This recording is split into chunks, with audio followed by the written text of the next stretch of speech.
दिल्ली के मुख्यमंत्री अरविंद केजरीवाल की गिरफ्तारी को लेकर बवाल जारी है। पार्टी के नेता केजरीवाल को जेल से बाहर लाने के लिए पूरी ताकत लगा रहे हैं। इसी सिलसिले में आप नेताओं ने बड़े खुलासे किए हैं, जिससे बीजेपी घिरती हुई दिखाई दे रही है।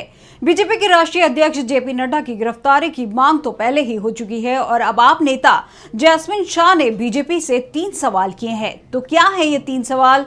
कैसे केजरीवाल की गिरफ्तारी के बाद खुद गिर गई है बीजेपी? जानने के लिए देखिए ये रिपोर्ट। दिल्ली के मुख्यमंत्री अरविंद केजरीवाल की गिरफ्तारी को लेकर देश भर में सियासत तेज है। आप नेता कार्यकर्ता समेत पूरा इंडिया गठबंधन केजरीवाल की गिरफ्तारी का विरोध कर रहा है और लगातार बीजेपी पर सवाल उठाए जा रहे हैं। केजरीवाल की गिरफ्तारी को बीजेपी की साजिश बताया जा रहा है। बीते दिन शरद चंद्र रेड्डी के बयान पर केजरीवाल की गिरफ्तारी को गलत बताते हुए आप मंत्री आतिशी ने मामले में बीजेपी के संलिप्त होने का आरोप लगाया था। इसके साथ ही आतिशी ने बीजेपी के राष्ट्रीय अध्यक्ष जेपी नड्डा की गिरफ्तारी की मांग भी उठाई। तो 24 मार्च को मीडिया से बातचीत करते हुए आप नेता जैस्मिन शाह ने भी बड़े दावे किए हैं। उन्होंने इस मामले को ओपन एंड शट केस बताते हुए बीजेपी को घेरा है। जैस्मिन ने कहा कि जब से आपने कथित शराब घोटाले में बड़ा खुलासा किया है और कड़ी की एक ही चाबी किंग पिन शरद चंद्र रेड्डी की कहानी जब से सामने आई है, बीजेपी एकदम चुप है। उन्होंने कहा, शरद चंद्र रेड्डी के बयान थे कि अरविंद केजरीवाल से कभी नहीं मिला, उसको अप्रूवर बनाने के लिए उसको 6 महीने जेल में सड़ाया। इतना ही नहीं, केजरीवाल के खिलाफ बयान भी करवाया